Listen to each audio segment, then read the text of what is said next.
Daniel. No, everybody as you're coming aboard, we have Monmouth Karate. Good evening. Am I saying that right? Monmouth Karate. Tell us who you are. Instagram has handles, so we often don't know who the people are that are tuning in. Bill B. Harris, the Golden Gate Sports Club. Herman Macon, Extreme Impact. Cool. So I want to officially welcome you. This is Success Never Sleeps with me, Brannon Beliso.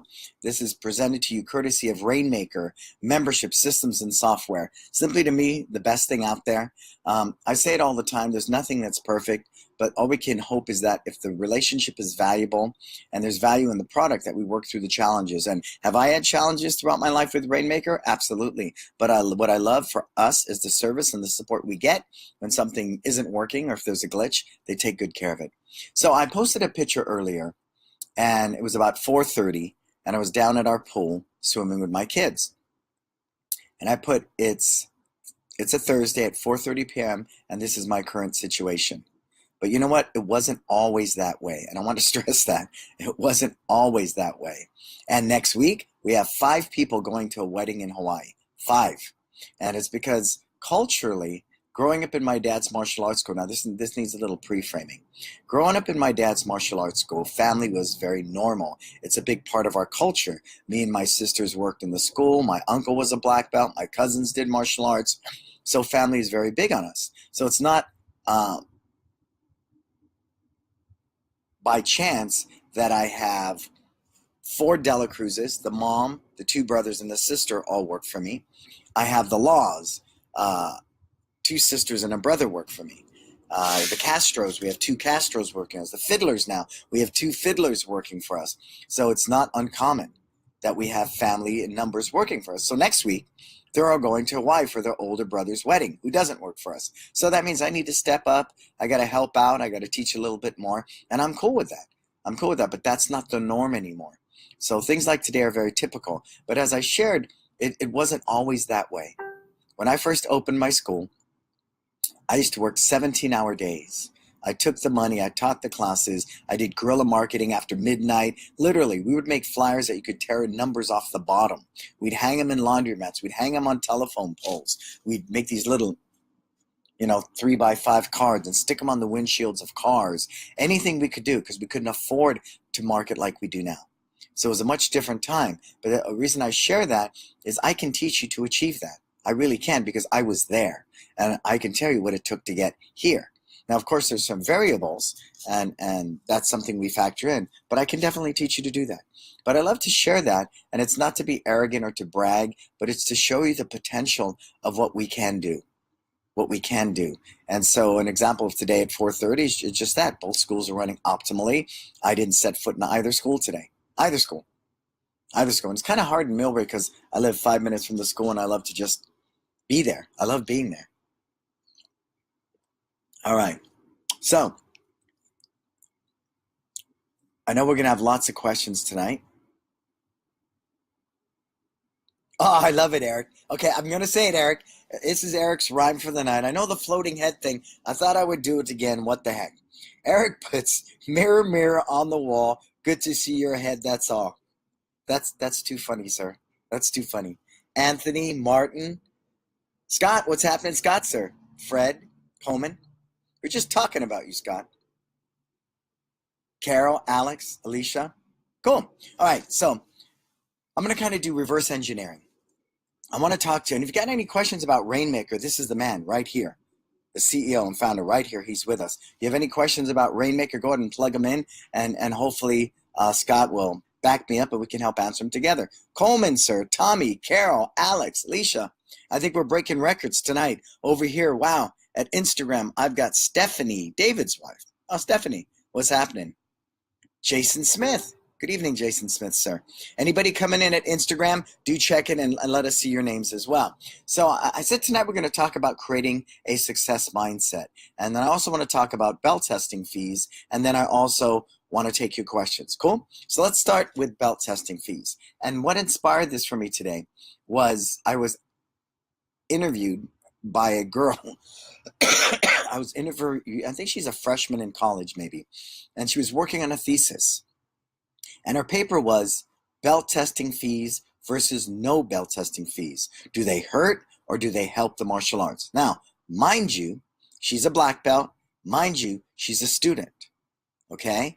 And her perception, which was right in line with my values, she's against belt testing fees. From the point of a student, from the point of a child, from a point as of the consumer, right? The person utilizing our services, her comment was it devalues the whole culture of the martial arts. And I agree with her. You know, my wife said this at dinner tonight. I thought it was very profound. She said, you know, who wants to walk up to somebody and ask him for money every time there's a bell testing? Who wants to do that? She goes, I don't. I think it's yucky because it's nickel and diming me. And as a mother, I don't appreciate it. Boom. I think it's very important. Know your demographic. Understand their needs and their pain, and then speak to them. And so in not having belt testing fees, that was one of my perceptions. Always, you know, God, this is kind of like all these aha moments this week, just to reinforce what we're doing. I was mentoring the young man, the 25-year-old young man who runs San Francisco, TJ, and he was saying to me, I really have to explain to the team to teach from the parents' perspective, not theirs. So see how everything we do is based upon service? We're always trying to look through the consumer's eyes, our client's eyes, our parents' eyes, our students' eyes, however you want to label them. And he brought that up and it was very profound. Do you ever teach? Do you ever teach from the parent's perspective, or do you only teach from your own? Type it in there. Someone give me an answer on that. Do you ever teach from the parent's perspective? Do you ever teach from the parent's perspective? Put it in for me, please. Hey, Kim, what's happening? Michael.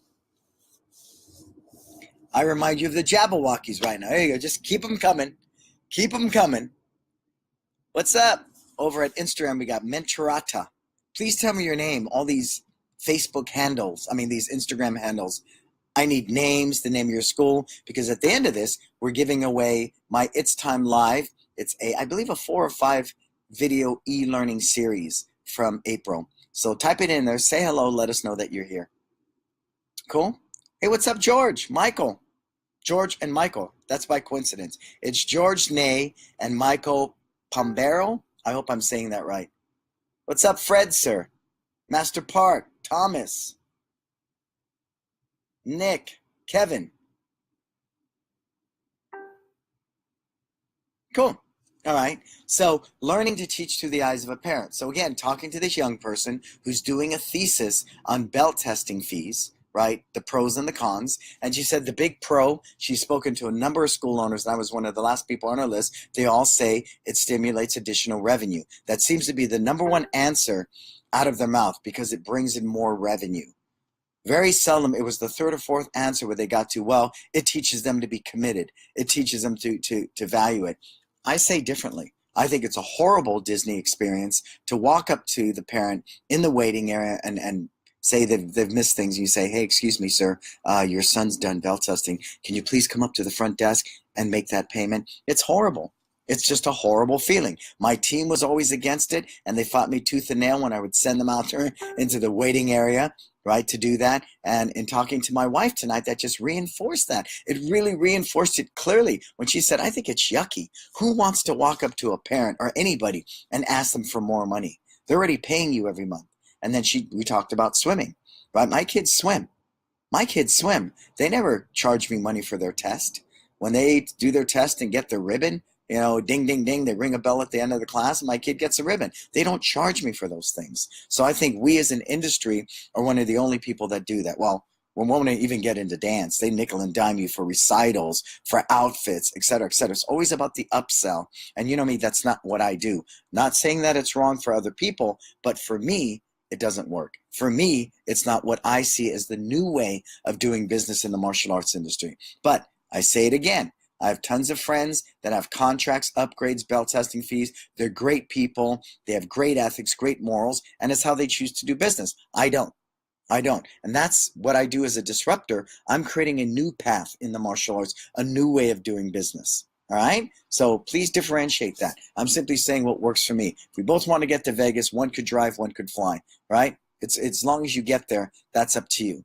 Just for me and what we do in our culture, and our culture exemplifies service, we decided there was no room for business like that. Cool? So I thought that was very interesting because she's a student, right? She came up in the martial arts and she wasn't even a parent. And she thinks bell testing fees devalue the culture of martial arts. What more does her parent think? What more does her parent think? So take that to heart, folks. Here we are, a consumer, writing a thesis about the pros and cons of bell testing and what her stance is, which is against bell testing. Cool? Something to think about, right? Okay.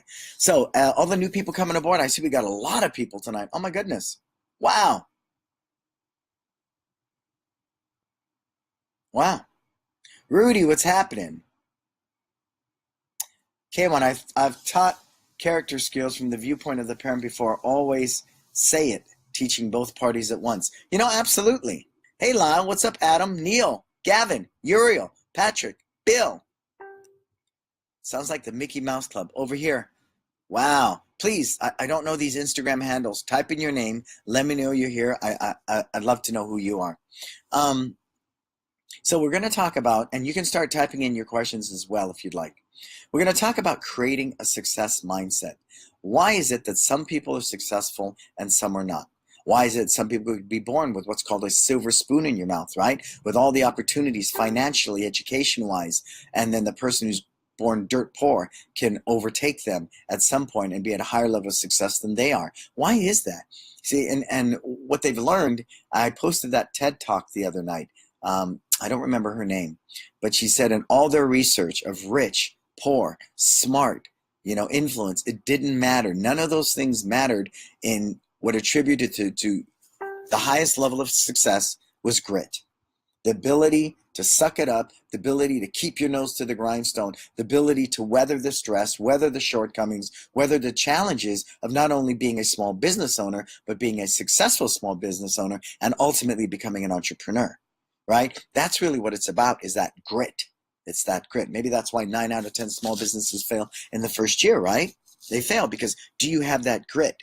You have good months, you have bad months. Even where I'm at today, I have good months, I have bad months. I have good days, I have bad days. It's all part of the process. And it's your ability to weather those storms. It's your ability to process that stress. It's your ability to see that through to the other side, holding on to things like it can't rain all the time, right? And there's always tomorrow, because there always is. And often a good night's sleep, you wake up the next day and things look a whole lot better than they did the night before. So it's the same thing here. So number one is grit. To create a positive mindset, you have to have grit. You have the ability to work through those challenges and not give up. Cool? All right, for me, I want you to take out a piece of paper and I want you to write down a moment in life that you were most successful.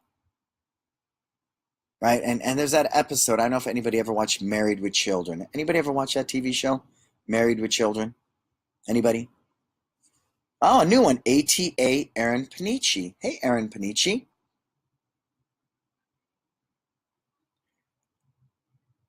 Bill Piper. Neil. Who's ever watched Married with Children? Go. Bill B.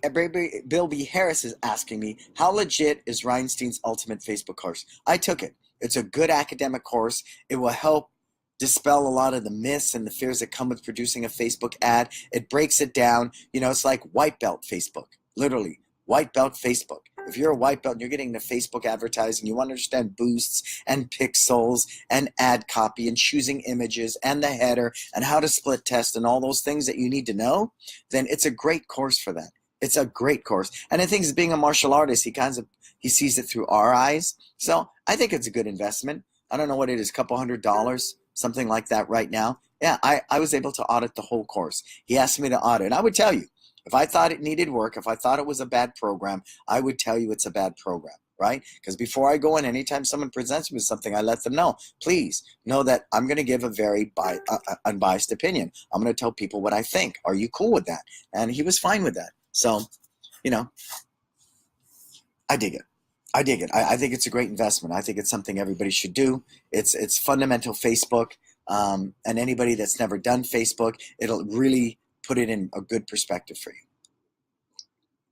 Okay, So good. A couple people have seen Married with Children. Now, remember Al Bundy always talks about Polk High when he scored 6 touchdowns in that high school game, right? 6 touchdowns, 6 touchdowns. And when he talks about it and he goes back like a quarterback, he's no longer a shoe salesman. He's no longer in this unhappy marriage. He's no longer got 2 kids that he doesn't even like. He's now, boom, Al Bundy, the football hero, right? So I want you to take out that piece of paper and I want you to write down the moment you were most successful in life. You can only pick one. What is the moment in life you were happiest, you were most whole, you felt strong, you felt balanced, you felt confident? Write it down. Write it down quickly. And then I'm going to ask you to start writing it in there, okay? Hey, Stephen. Good evening, Stephen, sir. Carol Chapman. Hey. Dean Connolly. Good evening, sir. Master Amarovich. Tammy Williams.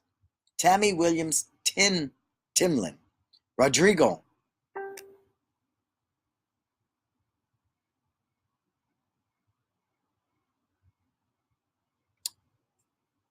Cool. And everybody coming in at Instagram, please say hello. Put your name in because we're going to have a drawing at the end of this Success Never Sleeps With Me. And for all the new people coming aboard, this is Success Never Sleeps With Me, Brannon Beliso, presented by Rainmaker Membership Systems and Software.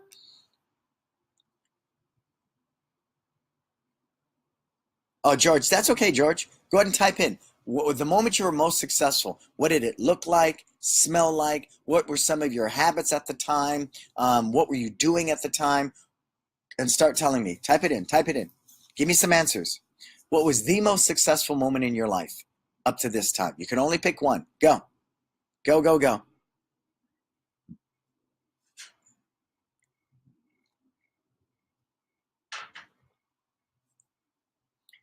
While I'm waiting for your answers, I'm going to tell you why. There's a great book called The Mindset by Carol Dweck. And one of the experiences that they did, they took, I think these men were in their late 50s or early 60s. And some of them had arthritis. Some of them had depression. They had all these myriads of things that come with getting older. And for 1 week, they took them back to right out of high school.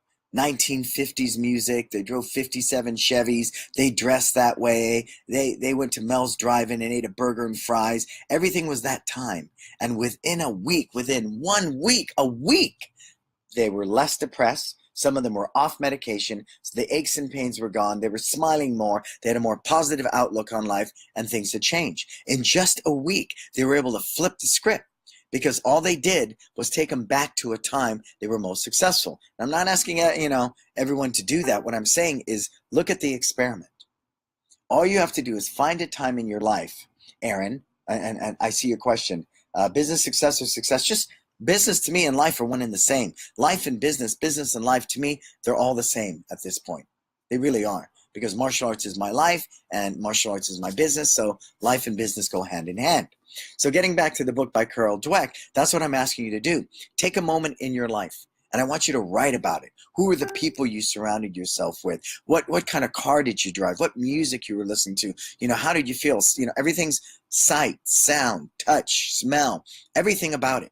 And then all you have to do is take the feeling of that and replicate it in any different area that you go. How is it that some people are good at a lot of things? How is that? Because they consistently bring that one X factor into every one of those situations, which could be so diverse. One could be baseball. The next one could be writing a novel. The next one could be baking chocolate chip cookies. The next one could be changing the front brakes on a car.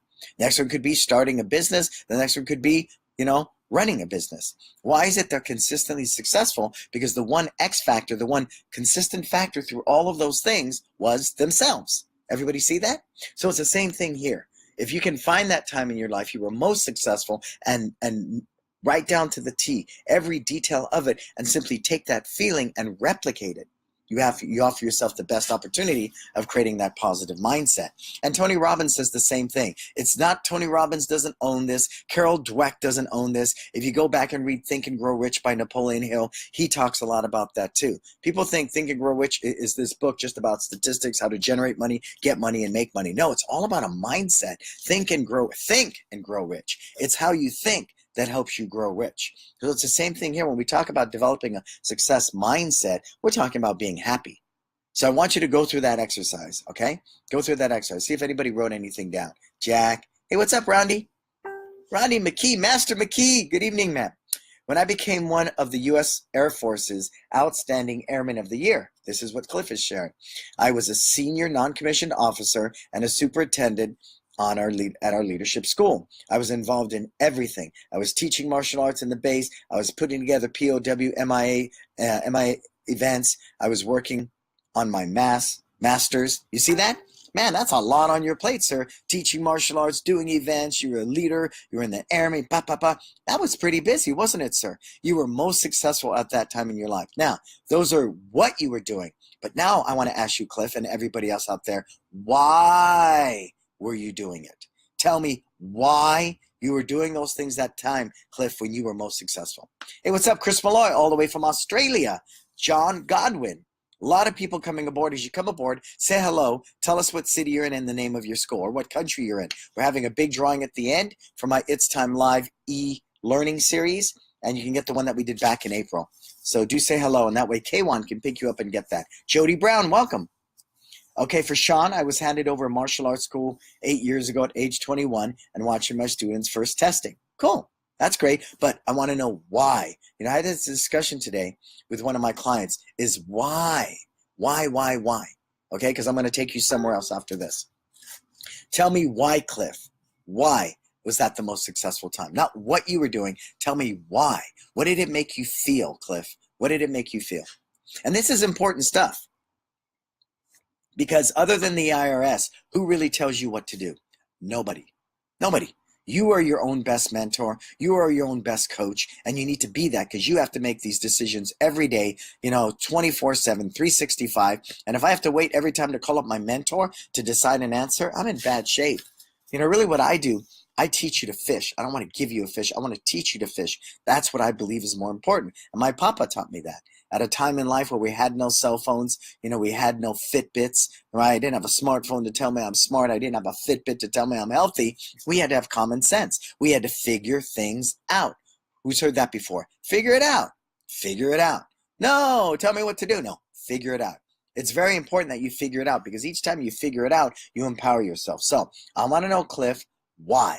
Why, Cliff, why? Okay, it made me feel good to be able to make a difference. I felt like I had a purpose. Oh, so again, leadership you were working on, you were producing those events, you were teaching martial arts. So Cliff, you are into service. Your purpose is to serve people. Am I right in saying that, sir?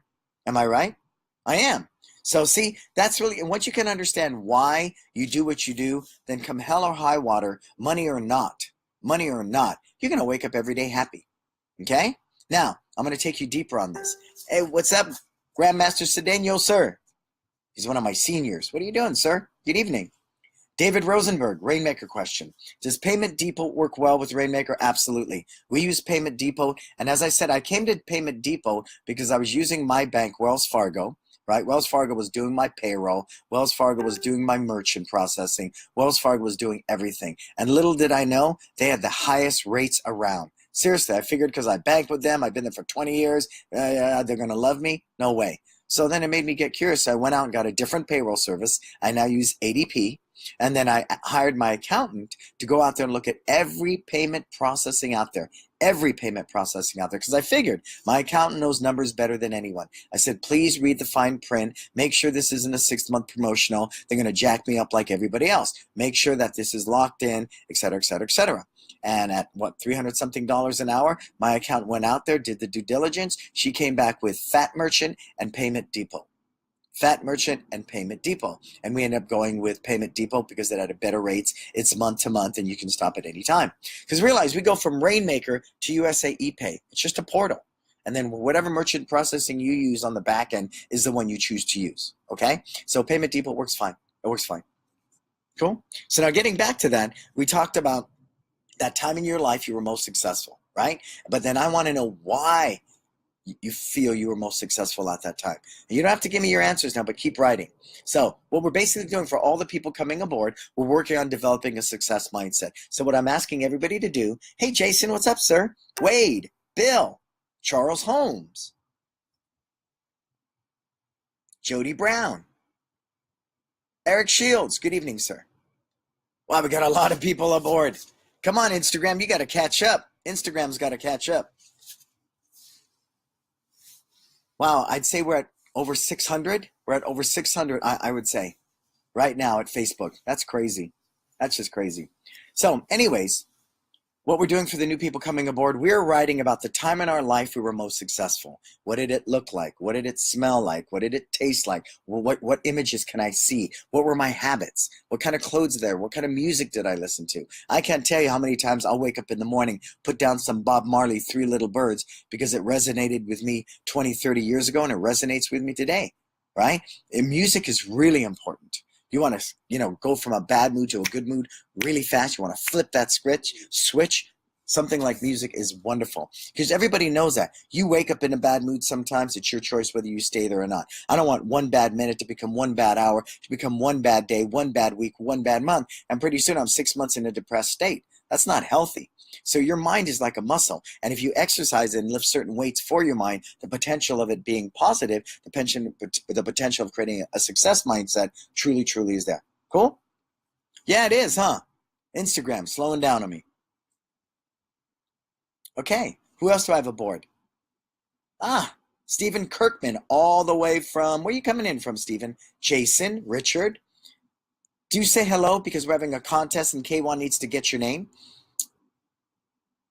Cool. So now, we've written down the time in our life, every detail we were most successful. Success is also happiness to me, all right? So when I was most happy, most successful, most healthy, felt most whole, who were the people I hung out with? What was I doing? Right, everything about it.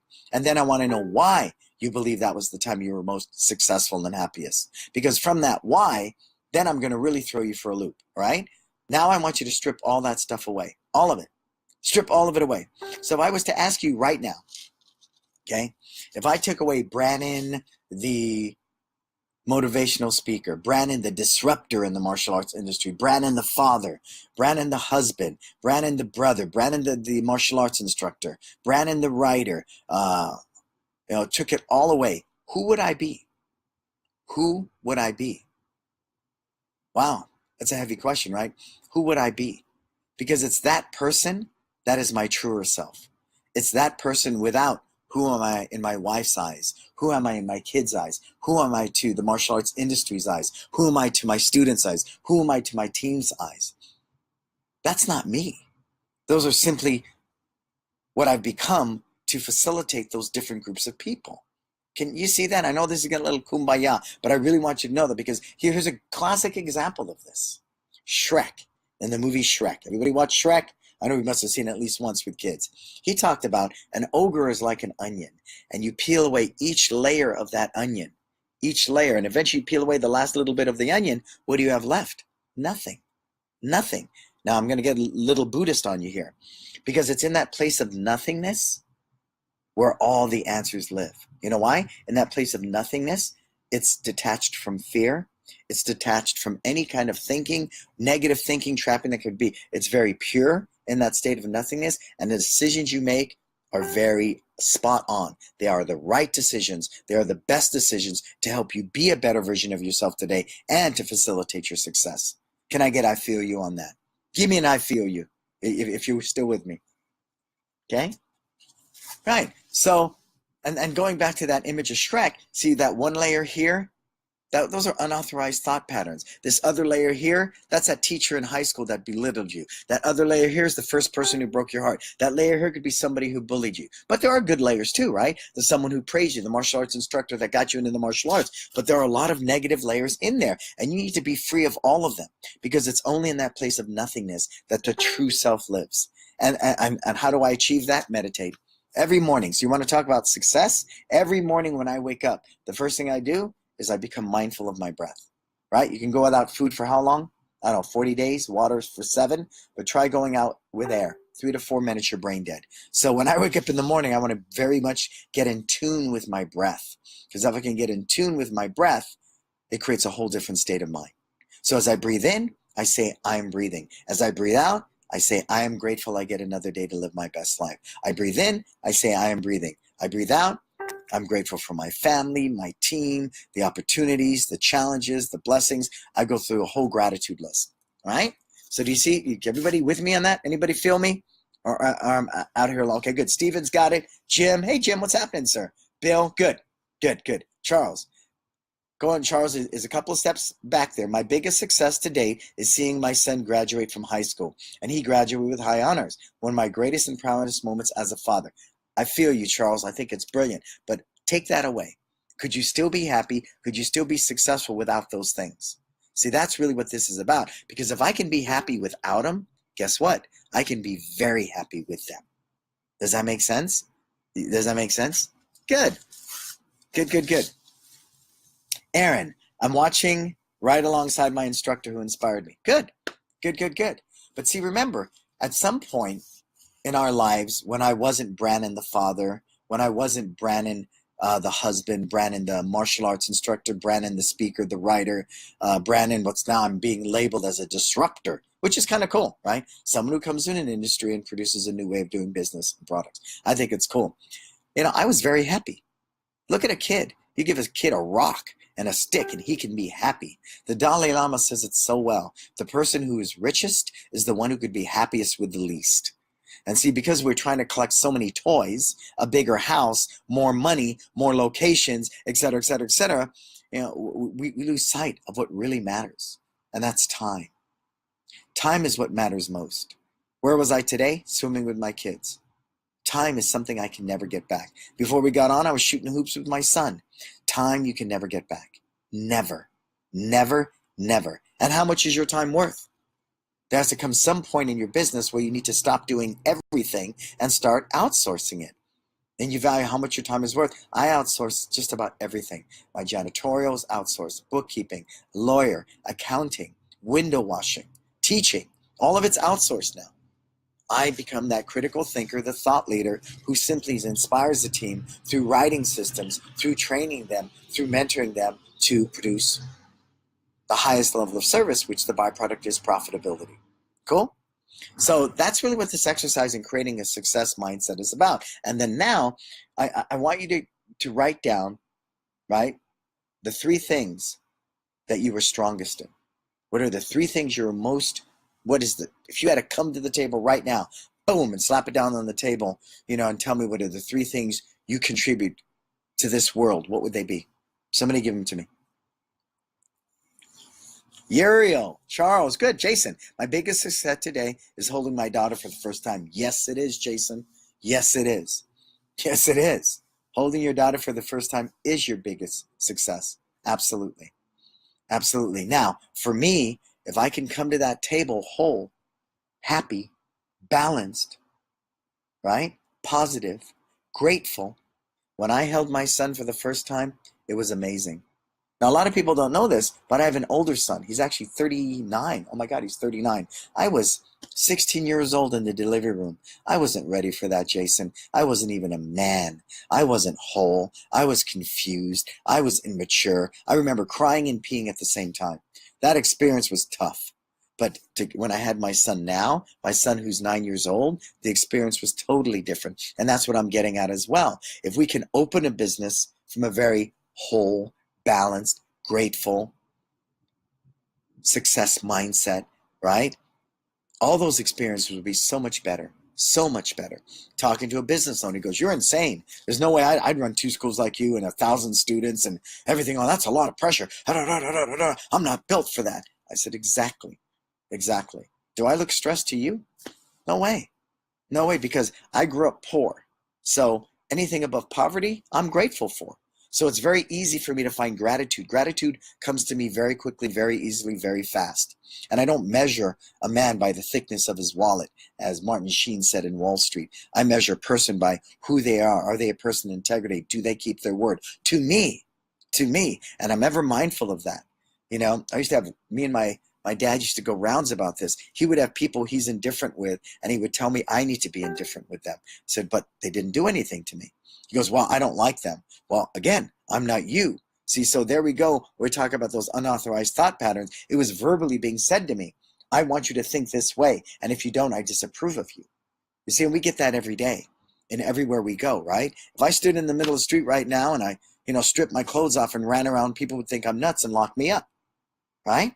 But listen to this for a minute.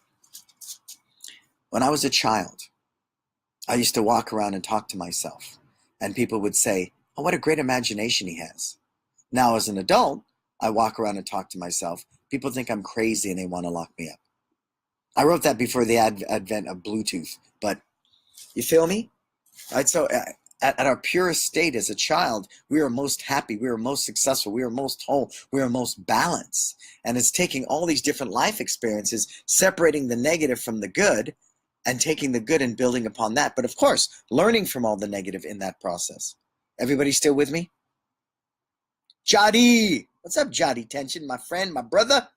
Michael, Elba, Michael Richard, absolutely. And so I'm passionate about that because I scratch my head and go, well, how come this kid is rich and entitled with all this money, went to the best schools, and he's all strung out on opioids? And here I am from the ghetto, welfare, food stamps, foster homes, and everything else, and I'm more successful than he is. In every means, not just mentally, spiritual, physically, financially, emotionally, in every way, right? So that's why I want you to be very mindful of that. So go through that exercise. Let's do a quick review, and then we'll move on. So number one, go to that time in your life where you felt most successful, most whole, most balanced, most complete, the biggest winner, the happiest. What were your habits? What were you eating? What music were you listening to? What clothes were you wearing? How did you stand? Who were your choice of friends, right? Who did you hang with? And then I want you to write every detail about it. Then after that, that's the what of it. Then I want you to get to the why. Why do you feel that was your most successful, happiest, best time in your life? Okay? Then after that, throw it all away. Strip away every layer of that and get to that place of nothingness, because it's only in that place of nothingness that you find the best answers. If I make a decision based upon, oh, will they approve of me? Okay, well, then if I fail, it's because, it was based upon that. It's not a clear vision, right? It's not a clear vision. Or if I sit there and go, well, but if I do this, I might fail and lose a lot of money. But if I do that, and it's just second guessing. Really, I really learned that when I was a songwriter. I would write a hit song, and I had 3 top 10 hits in Asia and a #1 album. Some of you don't know that. And I would write this hit song in 5 minutes. Then I would spend the next week going full circle, writing it this way, writing it that way, writing it this way, all these different arrangements, only to come back to the first version that I wrote. And it was the hit. It's the same thing. We do that in our whole lives. We know what is the right thing to do. We know what is the right thing to do. But we get distracted. I need my smartphone to tell me I'm smart. Is the Fitbit telling me I'm healthy? Better yet, I'm going to Google it. Let me Google it and look at 50,000 different opinions, to help me formulate my opinion. And then all it does is separate you further and further and further from yourself. Can I feel you on that? Who's with me on that? Anybody? Anybody? Jody, what are you going to talk about my floating head again, Jody? This dude is the truth. He has the I'm going to stick you up background. Okay, here we go. But he is here to give. Coming like a thief in the night. I feel you. Thank you, sir. Thank you, sir. Sam, Michael St. John, Karen, my cousin Karen, Justin, James, Herman, Sam. Okay, so everybody with me on that? Now, after we go to that place of nothingness, again, all the answers are there because there is no fear, there is no ego, there is no judgment, there is none of that negativity, only pure thought. And in pure thought, right actions, right answers live. Then after that, I want you to create a gratitude mindset. How do we do that? Every morning you wake up, breathe in, say I'm breathing. Breathe out, say I'm grateful. Say I'm grateful. And then after that, go through your gratitude list, right? Stop looking at your cup as half full or half empty. And most people go, it's half empty, it's half empty. I don't look at it as half full or half empty. You know what I look at? I have a pitcher of water over here that I can refill that cup with. And the pitcher is bottomless. You see? Again, can you take that mindset to the next level? Because it's all a choice. If I take a cup of water that's half full, then it is half empty as well. Which side you want to stand on? Well, I say get rid of the freaking cup. Grab the pitcher and look at this unlimited source. And that's where you talk about the law of abundance. Again, anything above poverty, because I grew up poor, right? Welfare, food stamps, anything above poverty, I'm a rich man. So I've learned to be happy with very, very little. And if you read the book, The Millionaire Next Door, he talks about that. right? He's got a J.C. Penney's credit card. He's got a simple car, an American car, because it's easy to repair, lives in a modest home. And this guy's a freaking millionaire. You know why?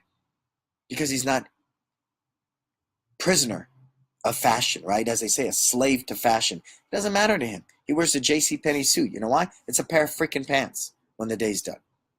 And I'm of the same mindset. I really am. I really am. I mean, I'm a simple man. I dress simply. I invest my money wisely into property and stocks and different things now. But that money's for my family. Me, I'm a pretty simple guy. I was laying in the pool today and I discovered a pool noodle. Okay? You might laugh at me. So I put this pool noodle, pool noodles, right? Between my legs, and I balanced it up my spine. And I was able to lean back and lay against this pool noodle. And while I was laying on this pool noodle, I'm just floating, so I'm not sinking now. I'm just laying there floating, but my ears are underwater and I'm breathing. So I can hear my lungs filling up with air completely and breathing out. And I was just really in tune, because your breath is the one thing that connects the mind and the body. And the sun was shining on my face. I felt like the richest person in the world. And both schools are running optimally, serving the community and making me money, while I lay there on a pool noodle, with the sun on my face breathing. Tell me, am I not a rich man? Tell me. Put in there, I feel you. Okay?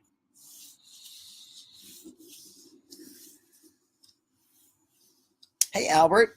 Lots of people aboard tonight. Oh, my goodness. Lots of people. So that's my basis of a success mindset. And here's another thing, and this is something I created. I got this from the book, The Artist's Way. You want to read a great book? It's an old book. It's got to be 30 years old. Julia Cameron. It's called The Artist's Way. And one of the things they ask you to do is to take yourself on a date. Jotty, don't say anything. Jotty's going to go, what? Okay, I want you to take yourself on a date. But I don't want you to do something you normally do, right? A lot of people won't go to the movie alone. And I had a friend once who would not go to the movie. I said, why not? You're just sitting there watching the movie. Everyone's going to think I'm a loser. I can't even get anyone to go to the movie with me? Well, what a loser. I said, what? Everybody in that movie theater don't care who you are. They don't care why you're there. Another one was taking yourself to lunch. Can you sit in a restaurant by yourself and eat lunch? I do it all the time. But people say, oh, there's no way I wouldn't do that. What kind of loser am I? People are going to think I'm a loser. I can't get anyone to go to lunch with me. Again, you're thinking about what other people think, when in all reality, they probably don't even care. So what I did as a child, I used to love to draw. So I got some sushi, right? I went to Golden Gate Park. I sat in this big bandstand. Any of you who've ever been to San Francisco and Golden Gate Park? I ate my sushi. Then I took the sketch pad, because I hadn't drawn since I was a young boy. And I went into the DeYoung Museum. And I sat there and I drew all afternoon long. That's an example of an artist date. Another one was I jumped out of an airplane. That was an important one to me. I'm afraid of heights, so I went skydiving. And see, those types of things, and Tony Robbins talks about them, they jolt you, they shake you out of your complacency. They shake you out of that stuck mindset where you might be stuck, and give you a different perspective. And that's all I'm doing here. Through what I offer you at Facebook Live, I am just showing you a new way. Hopefully you come up with a better way, or your own way to be successful. That's what this is about. And people mistaken that. They think, I'm anti-contract, anti-belt testing fees. I'm not anti-anything. I'm about figuring out what works for me, and then making that better and better and better, and fulfilling my purpose, which is service. I love serving people. That's important to me. As much as I get paid for what I do, consulting wise and everything, I give half of it away for free. I know I do. And that's important to me. That's important to me, because it's my balance, my yin and my yang. Okay? Super important. So, hey, Tommy, what's up? Leon Rogers is here tonight. Leon Rogers, the VP of Century. What's happening, sir? How are you, sir? When are you going to get me those gloves, those washable gloves in solid black? Washable gloves in solid black, boxing gloves. They're awesome. We need them. We need them. And that's the long and short. But a success mindset is rooted deeply in gratitude. First of all, it's deep, deep, deep in gratitude. The second is a positive mindset. And third, and so important, especially in our industry where egos run rampant, you need to be humble. Humility is an amazing thing. And I'll tell you, even the person with the biggest ego, who thinks they're the most bad dude or woman in this world, I don't know, man. Life has a way karmically of just humbling all of us. Can you say Saddam Hussein? Look at that guy. Look at Gaddafi. These guys who tortured and hurt people and were dictators, man. Talk about being on top of the world. You're a dictator of a country. And in the end, ooh, karma has a way of coming back. And I, in my own 55 years of life, have karma come back and bite me many times. I recognize cliches like what goes around comes around. It's been there it's stood the test of time. You know why? Because it's true. The scary part about that is I'm my best friend and I'm my own worst enemy. And every day I wake up, and through the habits I have and the different things that I do, I determine am I going to be my own best friend or my own worst enemy? So another part of this equation is journaling. How many of you journal? Type it in there. How many of you keep an active journal? An active journal. Yeah, Jason, there is some ego in the martial arts, isn't there? I second the solid black too, unless you want to bless a ninja with some yellow ones.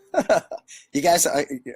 There's this dark background. I just think it's cool. It's a beautiful night. I'm sitting in my yard and I'm talking to you guys. I mean, how lucky am I? How blessed am I? Yes, David Rosenberg. And karma has no expiration date. You have to pay all your karma debt.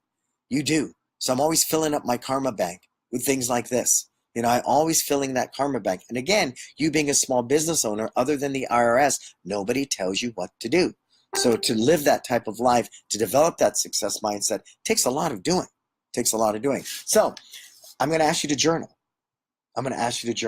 Michael's adding in, gratitude leads to humanity, which leads to success, which leads to gratitude. I agree, sir. I agree. So Michael journals. Good. K1, keep both a goals journal and daily, nightly journal. And me and my journals become Facebook. I do vlogs all the time. So my life is an open book. What you see is what you get. I go back and listen to some of these as well. The reason a journal is very, very important because you begin to see the habits you need to be your own best friend. And you can definitely see the habits that you walk with when you're your own worst enemy. So I can look at it. Okay, great. I woke up this morning. I ate healthy, I exercised, I wrote a system, I empowered my team, I spent time with my wife, I spent time with the kids. I see all that. Great. Good habits. Then when I have a bad day, I woke up late, ate a freaking Krispy Kreme donut, I don't know, drank a can of Coke. I don't drink soda. So I drank a can of Coke, I kicked the dog, yelled at the wife, screamed at the kids, fired somebody I shouldn't have fired, and was envious of somebody else. And then I look at that journal and go, okay, good day, bad day. Don't do this again. Don't behave this way. And you begin to see those bad habits. When you see them on paper, that's so important because that's saying, if I can see it, I can be it. Well, guess what? If I can see those bad habits, I can see when I have a bad day, I can know not to replicate them as well. So journaling is very, very crucial. And sometimes it's like purging. Purging is very healthy. One of the things I do in my home is every so many months, I declutter. I throw stuff out all the time. I don't need very much, so I declutter all the time. So same thing when you journal. There's been those days I had bad days, and I pardon the French, I just put, I can't write anything but F this, F this, F this, F this, F this, F this, F this, F this, F this, F this, F, and that's all the whole entry was for that day. You want to get it out, because sometimes when you hold that energy inside you, it morphs and changes to some dark, negative, black energy that it was never meant to be. But because you had no way to release it, you had no way to get that out of you, it stayed in you. And every study has proven this, and you can look at the medical journals. Stress turns to cancer. And I believe a lot of dark energy is designed from stress, and I don't want to get sick like that. You feel me? So write that journal. Cool. So have you really, really done well with the success mindset? Is everybody good on that? Chris Cantwell, what's up, sir? So that's super important to me. We've covered the success mindset. We've covered the belt testing fees. So let's get some questions in there. Okay, Sean, this is great. By request of a parent, I am talking with one of my students tomorrow about his current grades and school slipping. I want to encourage him to be successful. Lead by example, sir. Every authority figure berates, belittles, and probably scolds this guy right now. You're getting bad grades. Going to take the iPad. You need to do better in school. You need. You need to do this. What I would try to do is lead by example and say more positive I statements. I would encourage you. I would suggest, but don't lay ultimatums on them, right? One parent said, well, tell him you're going to take martial arts from him. Punishment does not work. Look at our jail system here in America. Punishment does not work. It doesn't. Punishment doesn't work. But if I can help them learn from their mistakes and help them see a different and a better way, Sean, the potential of really being impactful in some young person's life changes tremendously. Tremendously. But the old guard is disciplinarians. They discipline people. That's what the military does. They discipline you. They shave your head, dress you the same, make you all act the same because they need you to work as a unit out in the field. I get that. But what we should be doing as martial arts instructors is, of course, teaching some of that structure and that discipline, but also nurturing the individual. Can I get I feel you on that? Yeah, humility. Thank you, Michael. Yeah, I didn't think you meant humanity. I thought you meant humility. Sam, by listening to this guy's with sexy hat, I have been signing new students almost every day. His positive attitude and honest opinions are amazing. Thank you, sir. I'm driving now. With my sexy hat, you're signing up students because of me? Oh, my ego, sure, it's going to inflate. See? So right away, I can easily do that, couldn't I? But you know what I'm doing in my heart? I'm going, thank you, God. Thank you for giving me let me being an instrument, allowing me to get out there and do some good, right? Because I don't do this thing by myself. I don't. God, what ego would believe that? Oh, that's why. One guy called me one day, the janitor called me his boss. I said, please don't call me your boss. I am not your boss. Do not do that. We're all in this thing together. And then I showed him, my kids, and he showed me pictures of his kids. And we have a language barrier. But then we began to look at each other and he goes, wow, the only difference is you pay me to do this, but we're all in this thing called life together. We really are. And I'm grateful for you, Sam. I'm grateful that's working for you. Peter, what's happening, sir? Jason, could you expand on what monthly events you do? Do you do some of the same ones each month? Absolutely. We do a free parents' night out every month. Every month, to the tune of about 80 to 90 kids, 30% are not our kids. It's a service to the community. It's a way of giving back. It's a huge retention tool for us. Huge retention with our existing members. And it's cool. Imagine that existing member who goes to their friends and say, hey, there's this new restaurant in town. Let's go to dinner on Saturday. No, we can't go. We can't get a sitter we trust for the kids. Hey, well, guess what? I got the hookup. It's called One Martial Arts. My kids go there. They're going to watch our kids, feed them pizza, play dodgeball, teach them some really cool life skills like focus and confidence and teamwork. And guess what? It's totally free. They're going, well, what's the catch? There is no catch. It's not like some freaking timeshare where they're going to give you 3 days and 4 nights down in Cabo San Lucas and they're going to make you sit through a whole day of some timeshare meeting. See, that defeats the whole purpose. So when we talk about these types of events, Jason, it's very important to understand we're doing them to overservice our people, to add the value to what we're currently doing. That's the number one retention tool for us. So Parents Night Out is big. Of course, next month, we'll have a Halloween party, right? That's big. We did a buddy day. We did back to school. We did a family fun days. We're very big in the community. We donate monetarily. We donate volunteering our services. And we donate things like our cotton candy machine. We currently have 3 of them. And they rotate. They do back to school nights. They do the opening of the first night of soccer, different things like that. It's not uncommon to find us at like AYSO soccer, their opening event, right, where they parade and their banners and the teams come with the coaches. We'll give away, 500 bottles of water. We'll give away tons of cotton candy. And we won't stand there and block them with a clipboard and say, I must have your name and email. We don't do that, but we will put a little box right there saying, put in your name and your email. The winning team we will sponsor. And then we'll turn around and sponsor that team. So every team is going to put them in and put their name and email in there because they want to better their chances of winning, right? Then we'll buy the uniforms for the kids and sponsor the team and trophies at the end of the season. But we'll go one step further, sir. We'll say, hey, you know what? When you guys do your awards, why don't you come do them at our school?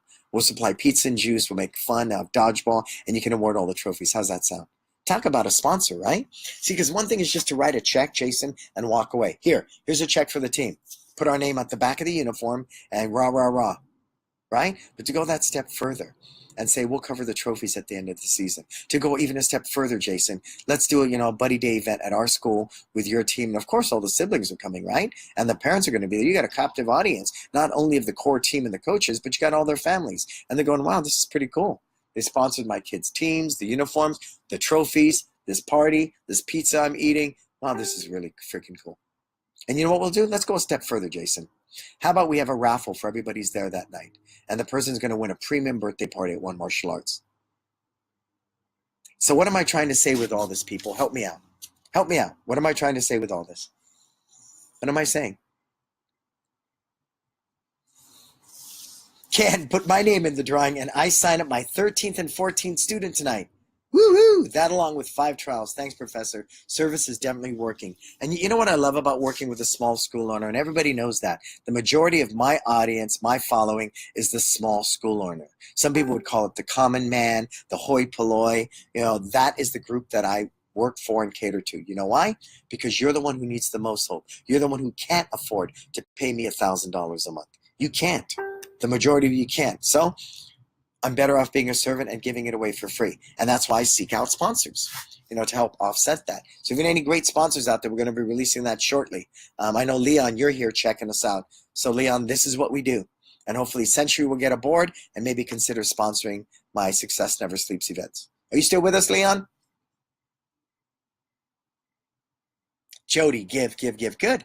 Service is king. It really is. It is. Service is king. So see, and the thing is, we're so fixated because we're taught all the sales jargon from the fitness industry, right? We know that all of it's recycled from the fitness industry, and they can stand there on their little soapbox and go, we make more money than you do. We're the multi-billion dollar industry compared to you. Hey, it's apples and oranges. We're a much smaller industry, so we're not going to make the kind of money that you make, right? We're not going to make the kind of money you make, right? We just lost everybody at Instagram. That's what happened. So I'll share it, and it'll let me back in a minute. I know it will. Yep. Okay. So everybody at Instagram, I hope they come back and find us, which I hope they will. But let's continue here. Hey, everybody. Brannon Beliso here. Knock it off. Okay. Everybody at It'll come back in a minute. So with that said, that's what I'm saying to you. If you sit there with your clipboard and you just look at what's my ROI, what's my ROI? Gary Vee said it really well. What's the ROI on caring? What is the ROI on caring? Go. Right? It's silly. It's silly. Denny, what's up, Denny? Yeah, I know, David. Instagram ended because they only allow you an hour. But you know what's good about that? It lets me know that we should be wrapping up soon. Gina's saying our families comment all the time on how much they love what we are doing. Servicing has huge rewards. It really does. And it will pay dividends. Just you have to shift your mindset. Shift your mindset. It's like growing a great crop. I say this one all the time. It's blueberries. Did you know blueberries don't yield an edible crop for a couple of seasons? So let me get this straight. I've got to prepare this ground, rototill it, fertilize it, do all this stuff, plant the blueberries. I'm not going to get fruit that I can sell or eat the first season, maybe not even the second season. So it's going to take like 3 seasons. But guess what? Blueberries are one of the most expensive crops around, aren't they? Aren't they?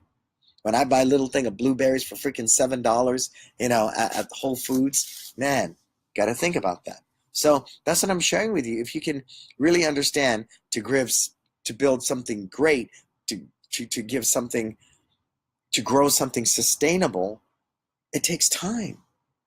Stop looking for the quick fix. Stop looking for that snake oil salesman out there that's going to promise you 90 leads in 90 days. And when you start looking into the email web leads, they're from some freaking guy in Johannesburg in South Africa.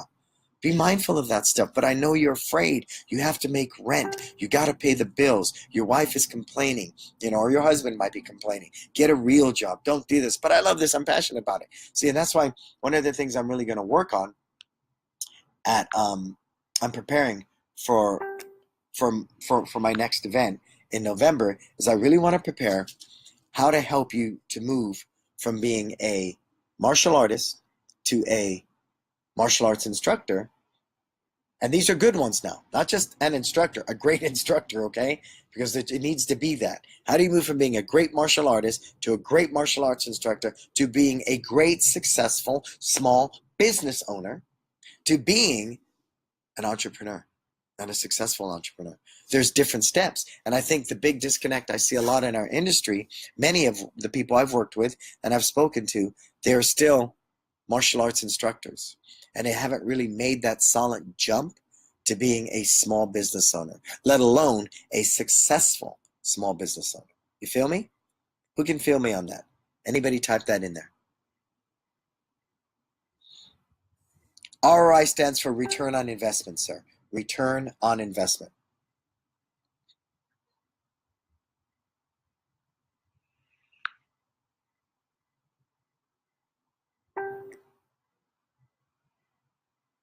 Yeah, I think Instagram's done because they got to process this video. It's going to take a while. Hey, Tina. That's a new name. Tina, where are you tuning in for? Again, we're going to get ready to do our drawing in just a few minutes. We're giving away my It's Time Live e-learning series from back in April. There's like 5 different seminars on there. 5 different seminars. So you want to win that, make sure you get in there. Everybody who's sharing this, anybody share this with people while you're on with us? Who has shared this? Share this live event with other people while you're with us right now. If you can show us who has shared it with the most people in the past hour, give that number right now to K1 with a screenshot. How many people have you shared it to? Put it in there if you can. Post it and let us know. Jason, would you share more about your after-school program? Absolutely, I will. You know what I'm learning?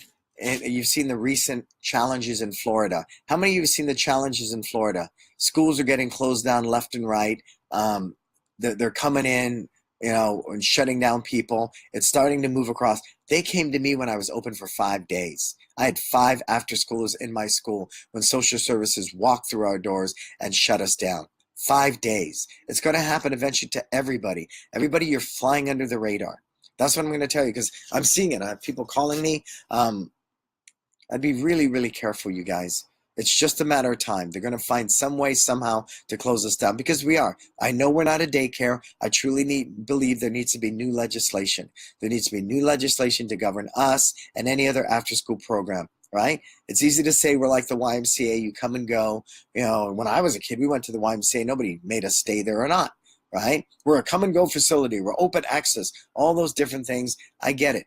We're ACA accredited. That's the American Camp Accreditation. That's what they asked for us in our neighborhood.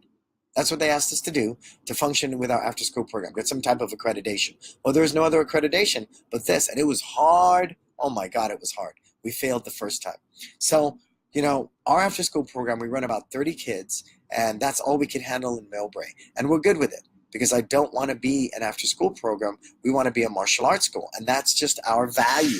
Okay, that's who we are. Some people I know, the majority of what they do, example, Jim King, the majority of what he does in Florida is after school and very few classes. Again, what is your vision, Jason? When you ask me that question, I'm going to turn on and say, what's your vision with after school? Is it to offer another much needed service to the community that they would benefit from? Right? Is that the demographic? And you know what their pain point and their need is, Jason? And you're speaking to them by offering this after-school program? Is it simply because of revenue? So many people I know take on the after-school because it's additional revenue. That's the only reason. And then they fail miserably because their heart and soul's not in it. They don't want to do that. They don't want to do that. I don't care how much money somebody's making. If you don't want to do it, why would you do it? Why would you do it? It doesn't make any sense to me. So we have about 30 kids right now, and we're very happy. It's very manageable. We're mindful. We cannot do homework where we're at. We cannot promote that we do homework. Everything we do is martial arts based. We're a single skill business in that respect, and they do nothing but martial arts and life skills. Yeah, but we're very satisfied with it. And the money's great. We're charging $140 a week for 5 days. It's working really well. Dan, Donald, Ken, Bill, Uriel, Nick Elliott, Chris, Steven. In Texas, we have an exemption with the state. Good. There you go. Steven's got an exemption that works really well. And I know Charles Dudley fought for a lot of the different laws out there in Texas. I wish we had him here in California because we would love to, establish some kind of exempt status all the way around. We're exempt. We're good, but we worked really hard to achieve that. Jason, just shared into my group, sir. Right on, Jason. Thank you. Okay, let us know who has shared this video tonight. This is a movement. It's a movement of critical thinkers, of thought leaders who will not simply stand by and fall in line like sheep and follow the masses and simply do what anybody who's driving a Bentley and wears a gold watch tells you to do. Oh my God. We used to have this infomercial here late night, some Vietnamese guy, some real estate program, and he always shot his commercials in a hot tub with 2 blondes. And he always say, come to my seminar. It's like, wow. And marketing is marketing, but I don't believe, when I watch those Bud commercials, if you drink a beer, suddenly, the blonde appears right next to you. I don't drink. Does that ever happen to you guys? Ever you guys that drink beer? Good. So we do offer after school to expand our services to our client. Great. As long as you're doing it for the right reasons, you'll profit from it. But if my motivation is purely money, then I'm challenged by that. Again, I always want a bigger purpose. You'll hear it from Bill Gates. You hear it from Warren Buffett now. Everybody's trying to find purpose. And we really experience that here in California with all these startups. I kid you not. You got kids 25 years old that are multimillionaires when they get bought up by Microsoft or somebody else. And these kids are walking around with all this money and they have no purpose. And they don't have to work. And they're like, I can only go snowboarding for so long, right? And travel the world. We all need purpose. A purpose that is way beyond any kind of amount of money we can make. But money is a vehicle. And if you use it wisely and use it smartly, it can serve you very well. And I don't believe money is the root of all evil. It's people that choose to be evil. Big, big difference. And it took me a while to get that because growing up poor, my parents fought over no money. I never had the cool clothes. People criticized me because I didn't have the cool clothes. We'd go days without food sometimes. So money put a lot of stress on our family growing up. And so I looked at money as this evil thing, when in hindsight now, money's just a vehicle. And I use money as a vehicle, and that's its only purpose. It does not make me happy. It does not define me. If anything, money will reveal you. Cool? Hey, Andreas, what's up, sir? Michael Thompson. Okay, cool. So how many people did you share this with while we were live? We had Jason Kiver shared it with 2 groups. Anybody else share this live experience with somebody else? Who shared it? Anybody else share this? Put it in. If you're just coming aboard, we're going to get ready to do this drawing. In just a minute, we're giving away my e-learning series. It's 5 different learning videos from my It's Time live experience back in April, valued at $349. Yep. We're going to give that away. So David has a question, rotating curriculum question. How many years do you use, and what happens if a new student enters at the end of the segment when you're working on tough material? Well, guess what? See, the material shouldn't be any tougher. If you try to look at 1 year curriculum and then second year is harder, third year is harder, fourth year is harder. So let's liken that to school now. Let's say I'm a kid. I live in California. I'm in level 1, first grade. Okay? I go to another part of the country because my dad gets a job. And I enter a school there. Is it going to be harder for me? No, because it's still first grade curriculum. It's the same thing here. So I'm saying if you design your year 1 curriculum, so if I have a yellow belt, a yellow, orange, and orange belt in there, it's not boring for the orange belt and it's not too hard for the yellow belt. It's curriculum that's age specific, skill level specific across the board. But like Roland Osborne says, reverse engineering, work from black belt back, right?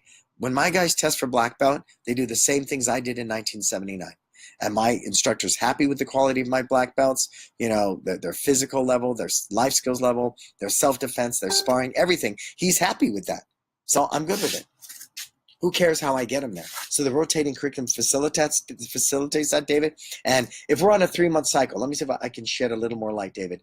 If we're on a 3-month cycle, right, and we're doing 6 tips, because we do 1 tip every 2 weeks. Let's say, hypothetically, I get my belt in the middle of that cycle. I'm going to continue on with the curriculum, sir. I'll get the last 3 tips, come into the 4th month of review with 3 tips on my belt, and then I'll get the other 3 tips during a review month. It's pretty simple. It really is. I know. It's just, see, the reason I think we run away from rotating curriculum, we get so bogged down with it, because we think, here's yellow belt, right? Then we think, here's yellow orange. Then we think, here's orange belt. And this yellow belt curriculum is this level of difficulty. This is harder, and this is harder. Stop looking at it that way. Try to look at it. Everything in year 1 is year 1. So whether I'm yellow, orange, or orange, it's going to be appropriate for all 3 belt levels. That was the biggest thing that was hard for me, because in Kenpo, it doesn't work that way. So I hope that helps, sir. Paul, what's happening? Paul shared on his page as well. Good. Jason shared on his personal page now. That's 3 for Jason. Anybody going to beat Jason? Who's going to beat Jason tonight? Yep, Jason will say the same thing. Jason Kiefer, rotating curriculum is one of the best decisions I ever made. I don't even understand how I was able to teach a belt-based curriculum before. I know, and I spent with one guy, my good buddy Andre. It took him 5 or 6 years to grasp rotating curriculum. But once you do, and you recognize it's not going to compromise the integrity of your students, it's going to produce a better student. Once you embrace that and you see that, it's going to open up a lot of doors for you. Okay, are the tips based on specifics? Tip 1 for forms, tip 1 for tip for weapons. They're based upon small chunks, sir. Small chunks. A form, some of our forms that are long are spread out over 3 tips. That's 6 weeks for a form. But the first third of the form is 1 tip. The second third of the form is another tip. The last third is another tip, sir. That way, let's say hypothetically, I missed the first tip of the form, right? I can pick up with the group who already has that tip, and I get the second third of that form. Does that make sense? I'll go back and learn the front of that form later. See, but that was the hard thing for me. No, you must know it from the beginning. All forms start from the beginning. Not in our school, because you'll have that kid. We'll start the form on a blue tip, right? Some kid misses for 2 weeks. He comes in on the red tip, the middle part of the form, right? He doesn't get freaked out because guess what? We pick it up right from the middle, red tip. Nobody knows that tip. Nobody knows that. Then we get the last half, which is a brown tip. Then during review month, guess what? We go back and get that kid's blue tip. Does that make sense? I hope it does. I hope it does. But see, what I think is important when we talk about tips, David, is that we're doing 1 tip every 2 weeks, right? 1 tip every 2 weeks. So in our school, what that means is we have a 2-week period. So what is that? People are coming 4 days in 2 weeks, right? A-B days, we call them. Their A day is curriculum, 45 minutes. Their B day, sparring, okay? So next week, their A day, curriculum 45 minutes, their B day, sparring. So how many minutes of curriculum do they have in 2 weeks? Go. How many minutes of curriculum do they have in 2 weeks? Hey, what's up, Justin? That's a new name. Hey, what's up, Justin? New people coming aboard, do say hello so you're entered into our drawing. Everybody who has not said hello, please type in hello. So K1 can get your name, put it down, and enter in our drawing. We're giving away one of my e-products, 5 learning seminars from It's Time Live that we did back in April. Cool? So, tell me, how many minutes in 2 weeks of class time? 90 minutes. Thank you very much, Aaron. So, break it down from there. I have 90 minutes to teach them something and then hope that they practice before they come again. And then the following week, practice, review, and test them out. So how many moves can they literally learn in that first class for 45 minutes, and then the following come back on their A day, review, and tip them out in class? How many moves? What do you think? How many moves? That's 90 minutes, David. 90 minutes. Only 90. Because remember, their B day, David, is sparring. Their B day is sparring, right? What's up, Paul? Donald. Lots of new people coming aboard. Jason Smith. You got me, K1? Cool? All right, so again, how many techniques can we reasonably teach in 90 minutes? And remember, we got to practice them too and review them and tip out. How many? Nobody has an answer for that?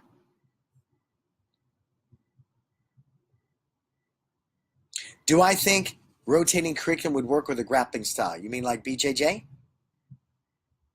I think it would be brilliant. I would love, God, I start with jiu-jitsu schools, and I've worked with a couple of them, and they kind of like the idea, but, they've got their own way. And I know I could take jiu-jitsu. What I could do with jiu-jitsu, if I could put it into rotating curriculum. I did it with Shotokan recently, and it was brilliant, and it's helping Lorenzo Sandoval. His school's growing really fast now, really fast, because I truly believe it's not what you teach, but it's how you teach it and why. And why. And you see, once I recognized, George, I was not going to abandon my Kenpo. I love Kenpo, right? It means a lot to me. Once I recognized I was not going to abandon my Kenpo system, everything changed for me. Everything changed. Everything changed. So then I had to really sort out, how can I teach this as an age level and skill level specific manner? How do I do that? I had to create my own preschool, pre-K, and kinder program called Excellent Kids, because I'm not teaching Kenpo to a 4, 5, or 6-year-old. It's not going to happen. Any day of the week, there might be 1 or 2 exceptions, but there's no way. The forms are too complicated. But it's a bridge. It's a system. It's a feeding ground to nurture them into our traditional Kenpo program. So by the time they are 7, they're rock stars. They're ready for Kenpo in a big way. Okay, so David's saying 2 or 3 moves, Don 2 or 3 moves. You are absolutely right. We get away with doing, sometimes 20 moves, but they're repetitive moves, right? They're a repetition. If I do 10 punches on the right hand, that wouldn't be considered 2 or 3 moves. That's considered 1 move, correct? I'm just doing it 10 times on one hand. So yeah, reasonably, I'd say the most you'll probably get is 4 to 6. 4 to 6, right? Jason Smith, we are currently reevaluating our rotating curriculum. Good for you, sir. Good for you. See, but the thing is, how do you supplement that, right? How do you supplement if a kid doesn't earn a tip in 2 weeks to make sure they don't get left behind? Well, here's what we do. 8 a.m. practice class. Every Saturday, 8 a.m. we have a practice class, okay?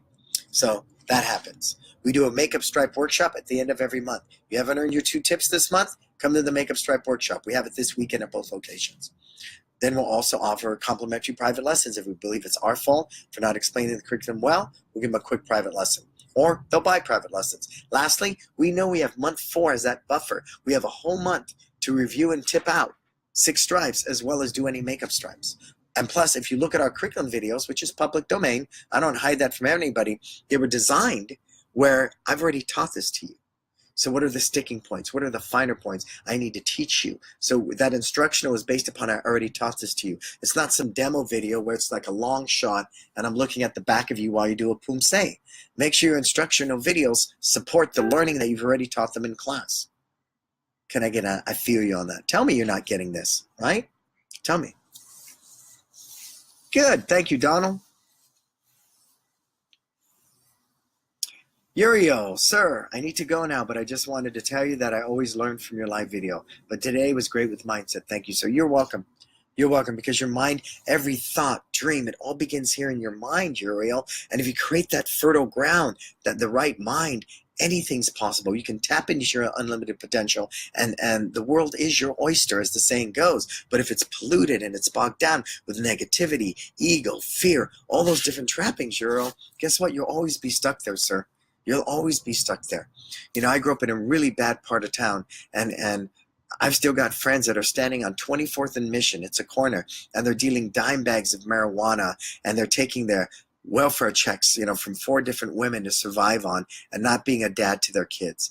And they look at me, and they call themselves OGs, right? Which means original gangster. I look at them, Euro, and I just go, oh, gee, I can't believe you're still doing that stuff, right? I can't believe it, but that's a choice. That's a choice.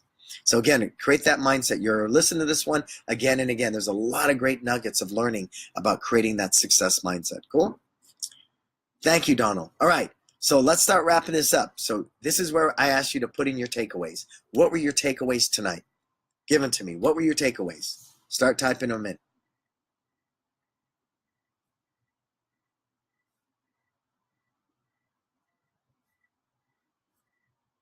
Type in those takeaways. And while we do that, K1, you're going to draw our winners for tonight, right? So let's see. Nick Wilson. What's up, Nick? For Gina, it was a growth mindset. And I believe that that's why in my new book, Live, Learn, Grow, that's what exactly it's about. If you suffer, Gina, from a fixed mindset, you're never going to grow. And the key to success is change. My business is constantly changing. It's a living, breathing organism, and it's always evolving. I mean, we shot curriculum videos 3 times in the past decade because we're always evolving it, staying true to our core values of Kenpo, but always evolving it and bettering it. Well, success works the same way.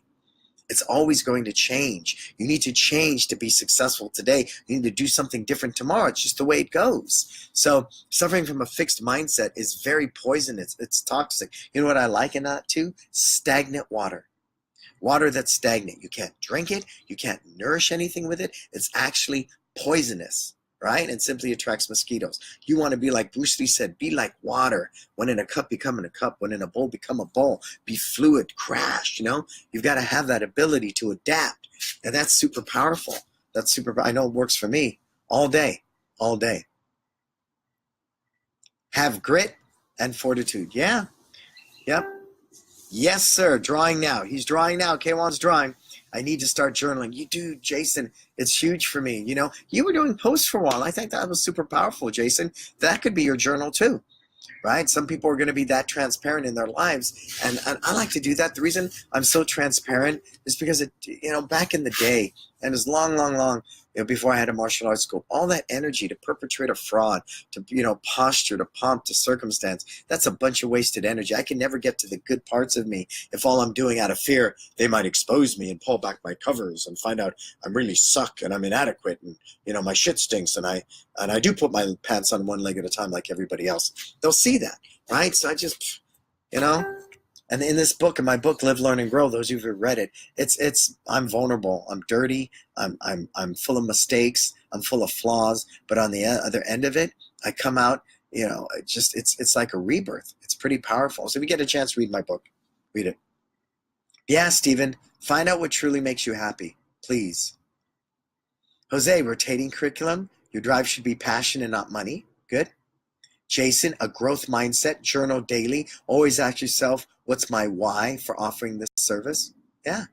And Jason, that's brilliant that you picked that up, because so many schools I talk to will go to these different conventions and just buy a program because it's new and shiny, guaranteed to increase your bottom line, and they fail.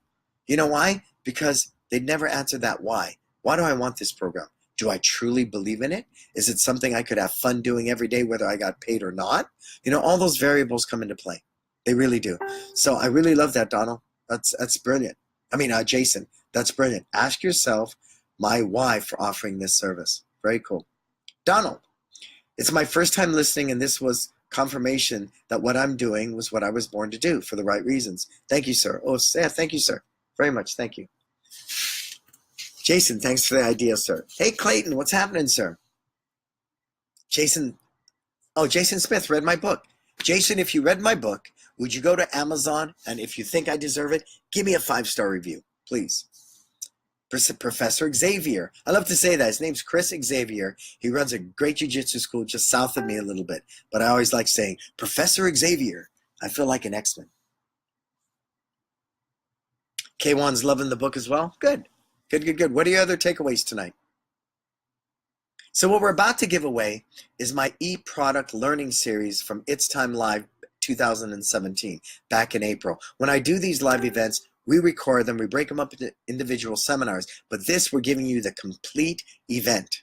And ask Chris Malloy from Australia. He watches those e-products. He's disciplined, I don't want to say fan, but he's always here. He's part of the tribe for Facebook Live. And this gentleman has added 300 students in 20 months. That's outrageous, right? Outrageous. So again, think about investing in maybe my e-products, and it'll help your learning because you can watch it at your leisure. So K1, let's give it away. Who are we giving it to tonight? Thank you, Professor, sir. Thank you for the kind words. Oh, there's my daughter. You know what that means? I've been trying to do these earlier because when my kids go to bed, my daughter, I rub her feet, I scratch her back, I rub her hands. I kid you not. And I sing Bob Marley, Don't Worry, Three Little Birds. Then my son waits for me and I got to cuddle with him. How lucky am I that I get to do that at this point? I can't look at her. Here she comes. Come on, I know you want to come here and say hi. Come say hello. You come? Say hello to everybody. Hello.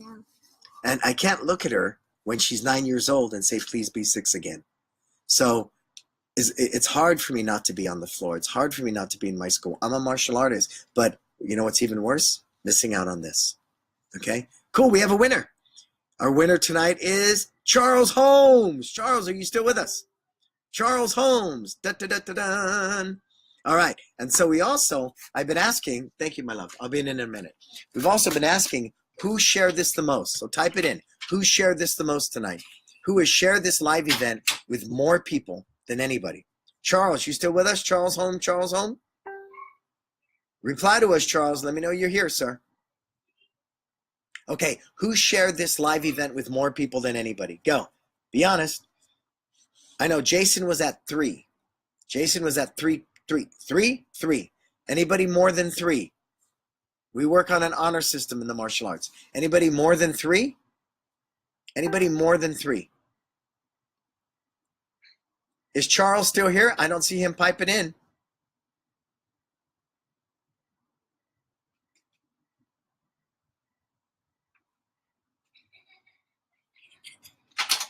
You done? No, I'm not done yet, my son. Oh, here comes another one. Okay, he's got to get in here.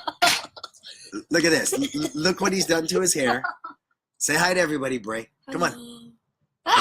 Yeah, so he's got to get in on it too. When they knew the other night, we had close to 1,000 viewers. So everybody thinks they're going to be an internet star now by doing that. Charles Holmes, where are you, Charles Holmes? Come on, Charles Holmes. All right, so who shared this with more people tonight? Give it to me. Give it to me, give it to me. I know Jason had 3. Hey, JJ Dalu. Because we're going to wrap this up. My shares don't count for this. No, they don't count, K1. Come on. We know Jason shared it 3 different groups. Anybody else share this Facebook Live event with anybody? Who has shared this?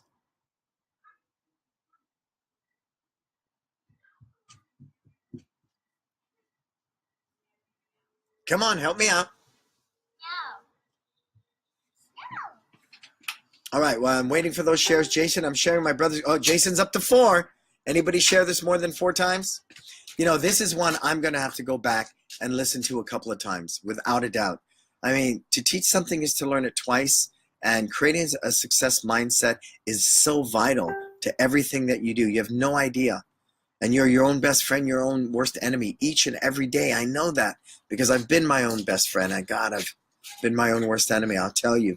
I have. So, Sean shared it on his page. Are you up to 4, Sean? Anybody beat Jason? Jason's got 4. Anybody beat 4? Anybody beat 4?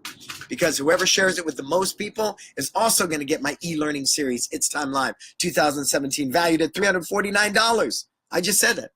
Did Papa just say that? I just said that. So I'm going to do that. Come on. Who shares this? That's all right, John Kim.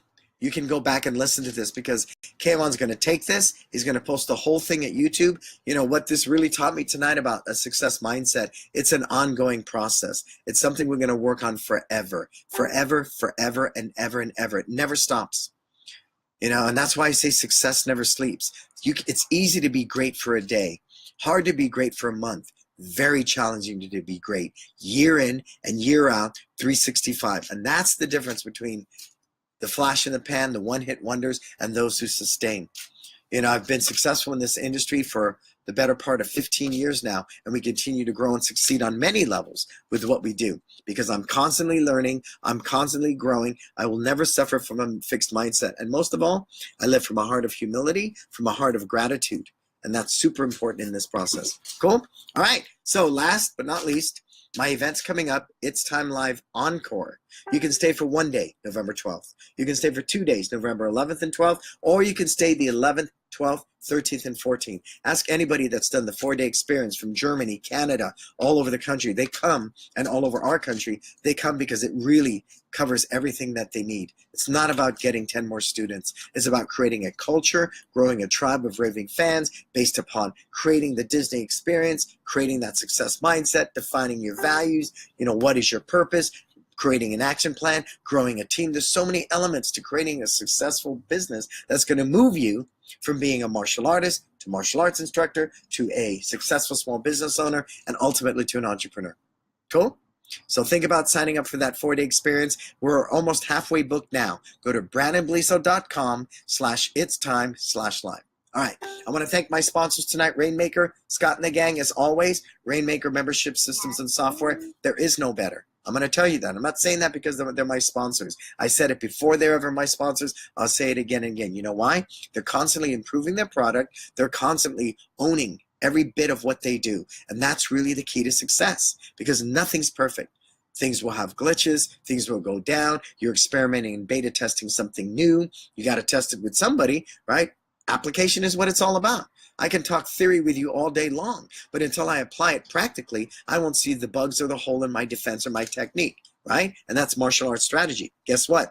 That applies to good software. That applies to a new system that you write. That applies to, you know, growing and developing your curriculum. You got to test it. You got to apply it, and you'll find out the holes. You're going to find out the mistakes. If you're not willing to make mistakes, you're not willing to fail, then you're definitely not ready to succeed. Cool? You feel me? Oh, Jason Smith is up to 8. Sean, you got to make it out, sir. You can stay 1 day on the 12th. Some will stay for 2 days. We're 7 minutes from the airport. And I kid you not, a lot of guys have to fly in Saturday morning and they stay until Sunday at 6, get on a plane by 8 o'clock so they can teach on Monday. I understand that. So my school in Millbrae is 7 minutes from the airport. The hotel is literally within walking distance. I know you're on a budget. You can take the shuttle from the airport to the hotel. Walk over to my school. Yes, I will come give you a massage, my love. I will be there in a minute. I'm being summoned. And so it's set up that way on purpose too, because I know you're on budgets. So literally, you can take the shuttle, which will save you money. The hotel's within walking distance, and everything's right there. Cool? We feed you on Sunday. We have a continental breakfast on Saturday, so we'll do the best we can to take care of you. But get signed up. You deserve success, but you have to be willing to do the hard work. The hard work. The hard work. I do the 80 so I don't have to do 40. I'll put these kids to bed. I'll set up to 2 o'clock writing, working on our website, doing different things because success truly never sleeps. But the life balance is I'm swimming with my kids today. I'm shooting basketball with my son. I'm going to go to Disneyland in a couple of weeks. You know, the balance is always going to be there. Please don't mistake in that. People think, well, this guy never sleeps. He always works. No, I don't. I have a very healthy balance in life. And that's why I feel the way I do. Cool? So who shared the most? Okay, we got Jason Smith at 8. Jason Kiefer, how many are you up to? Yep, the hotel has some great rates. Let us know. We have some great group rates on the hotel as well. Alvin Myers. Jason, what number are you up to, Jason? Chris Malloy, yeah, I'm going to get to see you in October. That's going to be so cool. Jason Kiefer's up to 8. Jason Smith is up to 8. Come on, who's going to beat each other? We got just 1 or 2 more minutes.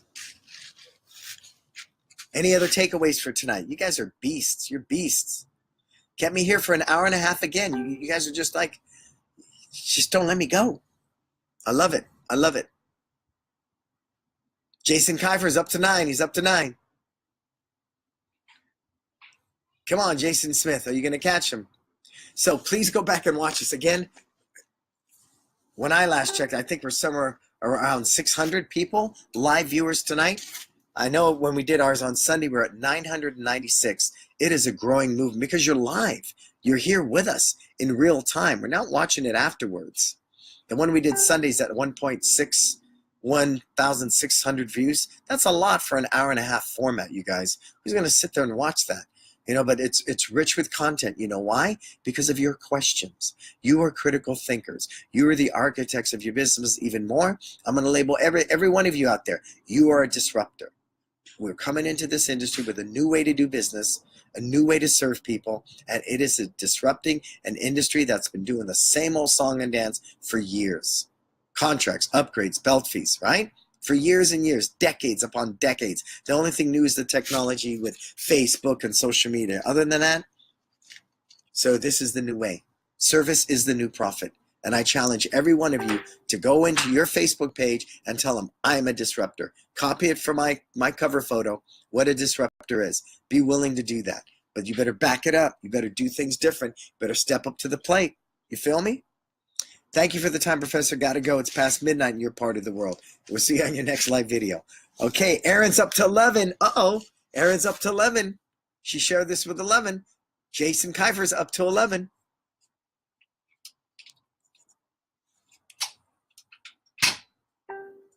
Okay, 30 more seconds. Ken. So you got to go back and watch this, please. And it doesn't have to be a martial artist, okay? Bye-bye. You say bye to everybody? Okay. Bye-bye. I'll see you in bed in a minute. You know, Good night, everybody.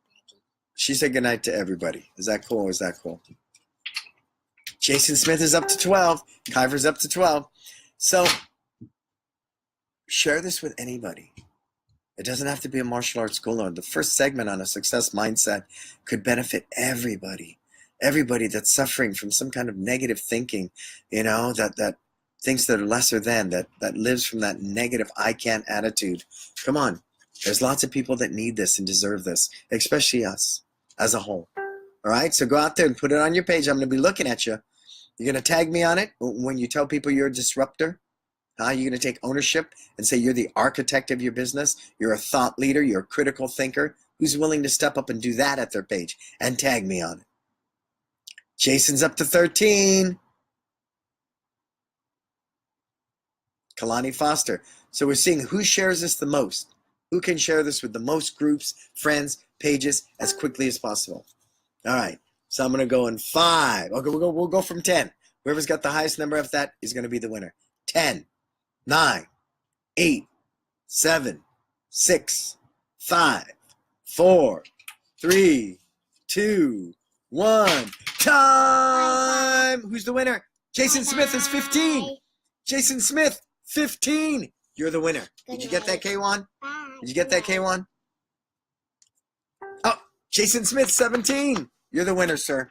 You win tonight. Next time, we're going to start it at the beginning of the night. I just didn't want to disrupt our flow. So I'm out of here. Going to put the kids to bed. I just want to say thank you to Rainmaker Membership Systems and Software, Scott and the gang out there, again, for allowing me my voice, for letting me express myself for who I am. They don't censor me. They don't tell me what to do. They back me up, by sponsoring these events and my Facebook Live, and I'm grateful for that. I truly am, because it allows me to serve you based upon my values and my belief systems. And if I didn't share the same ones with Rainmaker, I wouldn't have them as a sponsor. Cool? All right. So please go to brannonbeliso.com/itstime/live. The event is halfway booked up. You need to be there. For all my e-products, consultation, all that great stuff, go to brannonbeliso.com. Thank you to my friend K1 for helping out as always with promoting the event and facilitating things. All right, folks. Until we talk again, please, you go out there and you live your best life.